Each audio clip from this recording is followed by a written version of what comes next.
শাহরুল্লাহি রমাদান, এই রমজান মাসটা হলো আল্লাহ তাআলার মাস। আল্লাহ তাআলার যে রকম সম্মান, আল্লাহ তাআলা যে রকম বড়, বলে সমস্ত মাস থেকে এই রমজান মাসও আল্লাহ তাআলার কাছে সবচাইতে দামি মাস। সুবহানাল্লাহ। তো এই মাসে যে বান্দা বান্দিরা পৌঁছানোর সৌভাগ্য অর্জন করেছেন, আল্লাহ তাআলা যাদেরকে সৌভাগ্য দিয়েছেন, এই রমজান মাসে হায়াত দিয়েছেন, বলে রমজান মাস যে রকম দামি, বলে এইগুলো মানুষও আল্লাহ তাআলার কাছে ওই রকম দামি হয়ে গেছে। সুবহানাল্লাহ।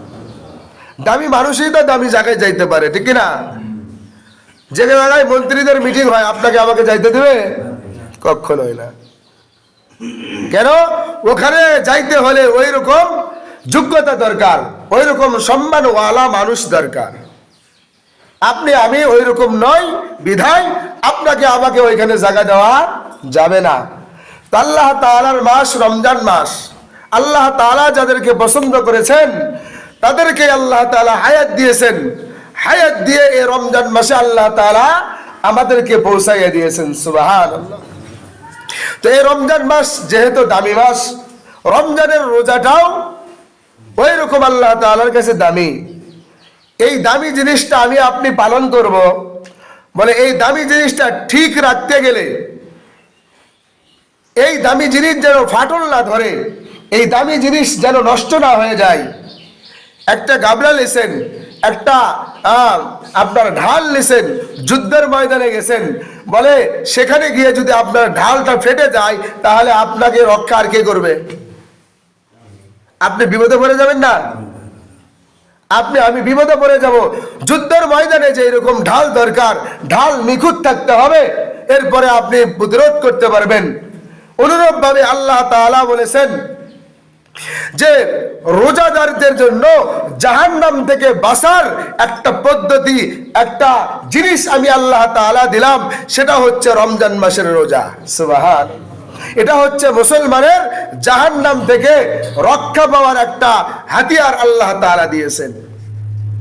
বলে এই হাতিয়ার যদি আমরা ফেটে ফেলে দিই তাহলে জান্নাতে যাওয়া আর জাহান্নাম থেকে বাঁচা খুব কঠিন হয়ে যাবে।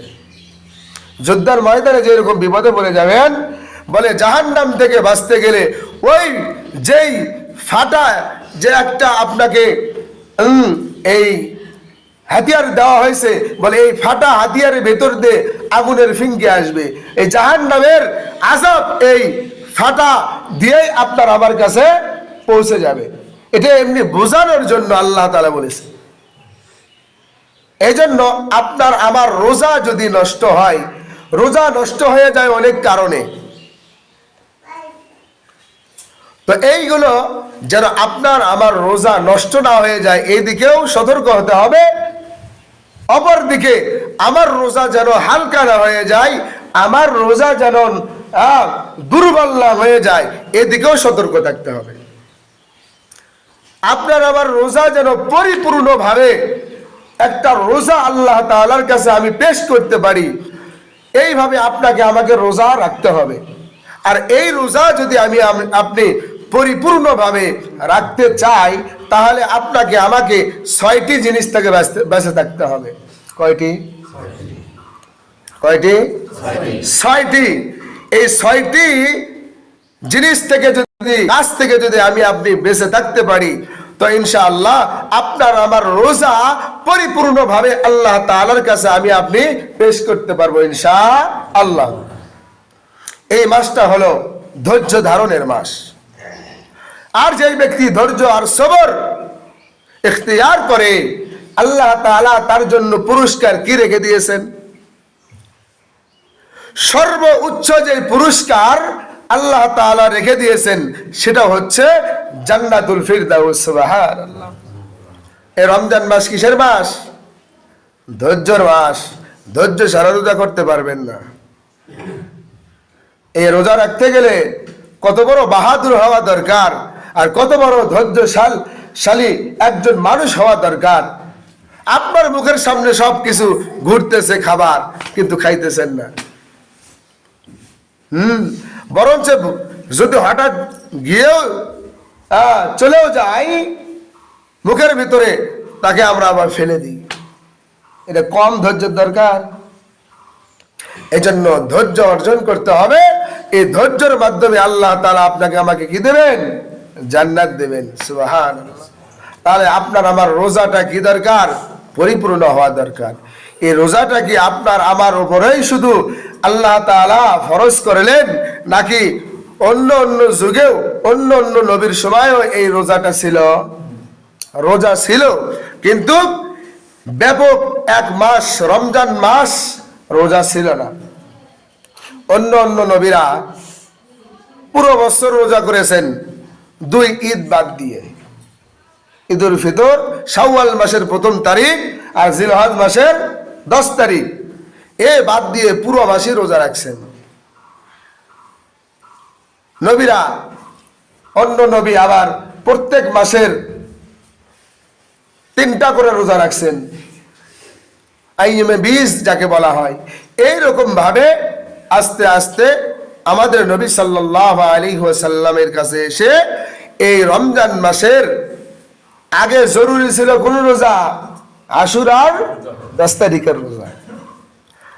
এই রোজাটা পরবর্তীতে কি হয়ে গেছে? নফল হয়ে গেছে রমজান মাসের রোজা পাওয়ার কারণে। আল্লাহ রাব্বুল আলামিন আপনাকে আমাকে এই একটি মাস রোজা দিলেন, তো যার উপরে কিছু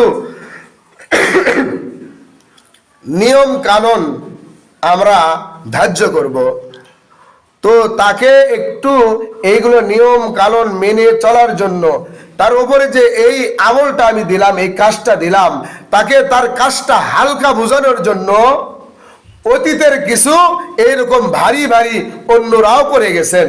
এরকম তোমার মতো আরো আমার কর্মচারী ছিল, তারাও করে গেছে। এইরকম তারা সারাদিন ডিউটি করছে, সারা রাত ডিউটি করছে, এরকম কথা বলে না? কি জন্য বলে? যেন সে ভয় না পায়, সে যেন তার কাজকে দুর্বল মনে করে যে না, এটা তো আমার কাছে তাহলে কিছুই নয়। তো এই জন্য আল্লাহ তাআলা অতীতের ইতিহাস, অতীতের কিছু কথা আমাদের কাছে তুলে ধরছেন যে হ্যাঁ, তোমরা যে একাই রোজা করতেছো তা নয়, তোমাদের অতীতের যেইগুলো মানুষ, পূর্বের উম্মতরা, পূর্বের নবীরাও তোমাদের মতো রোজা করে গেছেন। ইয়া আইয়ুহাল্লাযীনা আমানু কুতিবা আলাইকুমুস সিয়াম কামা কুতিবা আলাল্লাযীনা মিন ক্বাবলিকুম লাআল্লাকুম তাত্তাকুন। আল্লাহ রাব্বুল আলামিন আপনাকে আমাকে আপনার আমার বোঝাটা হালকা করার জন্য আল্লাহ তাআলা অতীতের উম্মতের কথা বললেন। ইয়া আইয়ুহাল্লাযীনা আমানু, হে আমার ঈমানদার বান্দা বান্দির দল, কুতিবা আলাইকুমুস সিয়াম, তোমাদের উপরে রমজান মাসের রোজা আমি আল্লাহ তাআলা দিলাম। কামা কুতিবা আলাল্লাযীনা মিন ক্বাবলিকুম, যেই রকম ভাবে অতীতের উম্মতরা, অতীতের মানুষরা, পূর্বের মানুষরা রোজা করে গেছেন, এইরকম ভাবে তোমাদের উপরে আমি আল্লাহ তাআলা রমজান মাসের রোজা ফরজ করে দিলাম। সুবহানাল্লাহ। কেন দিলেন? লাআল্লাকুম তাত্তাকুন, যেন আমি আপনি একজন মুত্তাকি হইতে পারি। বলে আমি আপনি যেন একজন ভালো মানুষ হইতে পারি, এজন্য আল্লাহ তাআলা রমজান মাসের রোজা দিয়েছেন। এই রোজার দ্বারা বান্দাকে বুঝতে হবে যে এইরকম ভাবে রমজান মাসের রোজা আমি আপনি করতেছি, এমন ভয় নিয়ে করতেছি, ঘরের ভিতরে মানুষ দেখে না, চিপের ভিতরে মানুষ দেখে না, পানির ভিতরে ডুবকি দিলে ভিতরে ডুব দিছেন, যদি এক ডুব পানি খেয়ে ফেলে দেন, কেউ কি দেখার আছে? নাই। আল্লাহ তাআলা বুঝাইতেছে, বান্দা আমি আল্লাহ তাআলার অন্য অন্য যেইগুলো আমল আছে, সমস্ত আমল এই রমজানের রোজার মতো করবা। আমি আল্লাহ তাআলাকে ভয় করে করবা, আমি আল্লাহ তাআলাকে হাজির ও নাজির বুঝে করবা। আমি আল্লাহ তাআলা তোমার সামনে সবসময় দণ্ডায়মান, আমি আল্লাহ তাআলা তোমার সঙ্গে সব সময় আছি। এইটা মনে করে নামাজ আদায় করো, এইটা মনে করে যাকাত দাও, এইটা মনে করে হজ করো, এইটা মনে করে যত বাদ বাকি আমল আছে সমস্ত আমল রমজানের রোজার মতো ভয় করে আমি আল্লাহ তাআলার জন্য করো। সুবহানাল্লাহ। তাহলে রমজানটা দিয়েছেন আপনাকে আমাকে বোঝানোর জন্য যে হ্যাঁ আমল কিভাবে করতে হবে। নামাজের ভিতরে মানুষ দেখানো নামাজ পড়া যায়, এত সুন্দর করে নামাজ পড়তেছি আমি আপনি মানুষের সামনে, যখন একাই পড়ি লাগে 2 মিনিট, 4 রাকাত নামাজ 2 মিনিট, যখন মানুষের ভেতরে পড়ি 4 রাকাত নামাজ 8 মিনিট। তাহলে একই নামাজ সময় কম বেশি কেন? কার জন্য করলেন কোনটা বলেন? কার জন্য কোনটা করলাম আমি আপনি? 4 রাকাত নামাজ একই নামাজ, এক জায়গায় 8 রাকাত 8 মিনিট, আর এক জায়গায় 2, 3, 4 মিনিট, 4 মিনিট লাগে না 3 মিনিট। তাহলে কোন আমল আমি কার জন্য করলাম? এজন্য যা কিছু আমি আপনি করব কার জন্য করব? আল্লাহ তাআলার জন্য করব। এজন্য আল্লাহ তাআলা আপনাকে আমাকে রোজা দিয়েছেন শুধু আপনাকে আমাকে এই আল্লাহ তাআলার তাকওয়া অর্জন করার জন্য। এই তাকওয়া অর্জন হবে কিভাবে? আপনার আমার রোজাটা সঠিক হতে হবে। এই সঠিক হতে গেলে এর ভিতরে 6টা নিয়ম কানুন আছে, এটা মানে চলতে হবে। 6টা অ্যান্টিবায়োটিক ওষুধ, 6টাই কোনো লোকাল ওষুধ দেয় না এর ভিতরে, যেগুলো আমাদের রহরহ হয়ে থাকে আমরা কিচ্ছুই মনে করি না, আমরা কিচ্ছুই মনে করি না, হয়েই থাকে। কিন্তু এর কারণে যে আপনার কি ক্ষতি হচ্ছে এটা আপনি একবারও ভাবেন নাই। 1 নাম্বার, রোজা সহি শুদ্ধ সঠিক হতে গেলে, যেই রোজা আপনার আবার জাহান্নামের ঢাল হবে, এই রোজা হইতে গেলে 1 নাম্বার যেই শর্ত সেটা হলো আপনার আমার এই 2টা লাইট আছে, চোখ কি আছে? চোখ আছে। এই চোখের দ্বারাই মানুষ কিন্তু ভারী ভারী গুনাহ করতে পারে, যেগুলো বড় বড় গুনাহ এগুলো কার দ্বারা হয়? চোখের দ্বারাই। চুরি করতে গেলে চোখ লাগে, ডাকাতি করতে গেলে চোখ লাগে, অন্ধ লেজে বের খাবেন। এরপরে একটা সুন্দরী নারীর দিকে তাকাইবেন, তখন কিসের দরকার? চোখের দরকার, কানের দরকার নয়। এইরকম ভাবে টাকা পয়সা মারে খাবেন, এখানেও চোখের দরকার। ঘুষ খাবেন, এখানেও চোখের দরকার। সুদ খাবেন, এখানেও চোখের দরকার। তাহলে যেই দিকেই যাবেন বড় হেডলাইট 2টা আমাদের এই 2টারই দরকার আছে। এজন্য সর্বপ্রথম আপনাকে আমাকে এই 2টা চোখের হেফাজত করতে হবে। কথা বুঝছেন? তাহলে 1 নম্বরে কি? এই চোখের হেফাজত কেমনে করবেন? আপনার আমার পকেটে যে মোবাইল, খুললেই তো অবস্থা খারাপ। সবাই তো আর বোঝে না যে এই মোবাইলের ভিতরে, ফেসবুকের ভিতরে ঢুকলে অনেক কিছু আসতেছে, উলুঙ্গা ছবি, এরপরে অনেক সুন্দরী মহিলাদের ছবি, এগুলো এর ভিতরে ফাংশন আছে, ওখানে বন্ধ করতে হয়। তাহলে আপনার মোবাইলে আর নেকেট কোনো ছবি আসবে না, খারাপ কোনো ছবি আসবে না। এটা তো সবাই পারে না।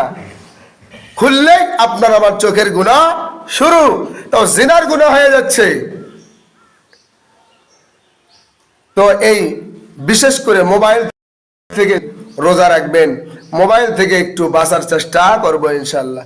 এরপরে যার বাড়িতে টিভি আছে, টেলিভিশন, হ্যাঁ, এই দর্শন করি আমরা, এখান থেকেও বিরত থাকতে হবে। আমাদের একটা কুপ্রথা এটা এখন শুরু হয়ে গেছে যে আমি মোবাইল টিপতে পারি না, দেশের কত খবর মানুষ দেখে, আমি দেখতে পারি না, তাই আমি কি করব? বলে একটা টিভি কিনে নিয়ে এসে খবর দেখবো। আসলে কই খবর দেখে? খবর যদি দেখে 2 মিনিট, ওই যে ভারতীয় নাটকগুলো আছে, এখন ছেলে মানুষের এত পাগল হয়ে গেছে, এরাও এগুলো নাটক দেখে। মুরব্বী মানুষ টুপি মাথাত আছেই, দোকানের সামনে বসে থেকে নাটক দেখতেছে। হ্যাঁ, করোনার ভেতরে কটকটি গেছে, হাই হাই, তারা পিছিয়ে দৌড়, আগে কটকটি দেখবি, কিরণমালা, নামাজ থুয়ে অথবা নামাজ শুরু হবে এর আগ দিয়েও ওই টিভির কাছেই বসে থাকে, অন্য কোনো লোভ নয়। এ একটা নাটক দেখবে, যেটা বানোয়াট পুরোটাই। সামনে এক বদনা পানি থোসেন আর ওই মুড়ো থেকে লাভ মারতেছে, দেখাচ্ছে যে এতগুলো পানির ভিতরে লাভ মারলো। আসলে তা নয়, এটা কি, এগুলো ফানি, এগুলো মানুষের ইমানকে নষ্ট করার একটা যন্ত্র। যাই হোক, তো এইগুলো থেকে করতে হবে, হেফাজত করতে হবে। দিনের বেলা রাতের বেলা ইবাদত করতে হবে। তাহলে এক নম্বরে কি, চোখকে হেফাজত করতে হবে। 2 নম্বর, জবানের হেফাজত করতে হবে। কিসের? এই জবানের দ্বারা মিথ্যা কথা বললেন তো আপনি মুনাফিক হয়ে গেলেন। এই জবানের দ্বারা বলতেছেন, ব্যবসায়িকরা বলে যে আমি আলু কিনছি 10 টাকা কেজি, তোমার কাছে 9 টাকায় কেমনে দেব? এরকম না, ওই মরিচ কিনলাম আমি এত টাকা কেজি, তোমাকে এত টাকা দিতে পারবো? আসলে তা কিনে নাই, ওইটা বেচার জন্য ওই দাম কষে। তাহলে মিথ্যা কথা হলো না? একটা মিথ্যা কথার জন্য পুরোটা ব্যবসায় তোমার হারাম।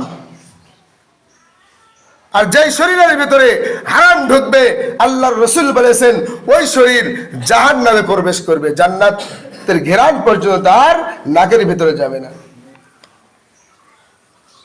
এই রমজান মাসের ভিতরে আপনি আমি কত হারাম খেলাম, হারাম খাইতেছি।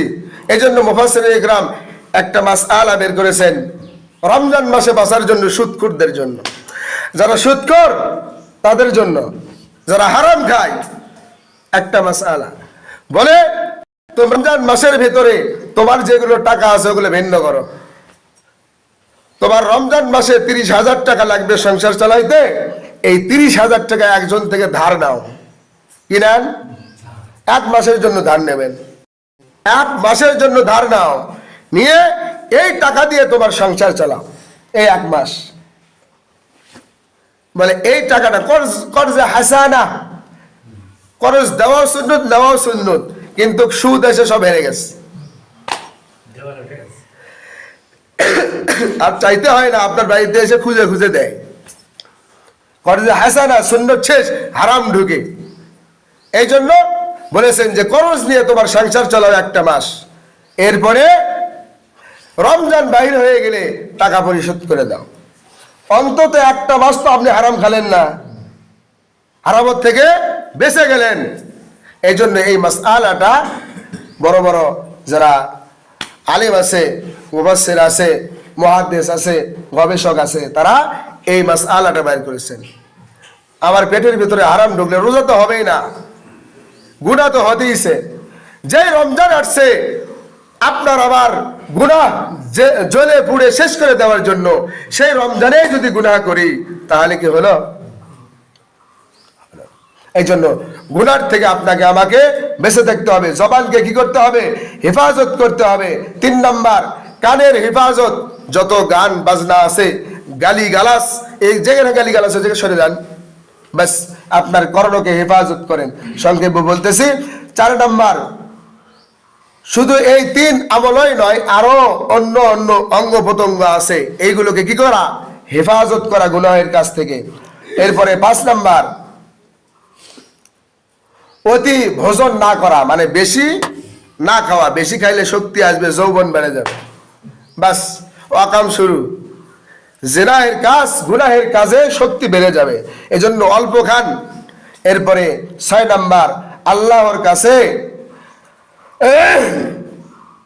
রোজা কবুল হইলে কি হইলে না, এই একটা আশা আল্লাহ তাআলার কাছে রাখা, ভয় অন্তরের ভিতরে রাখা।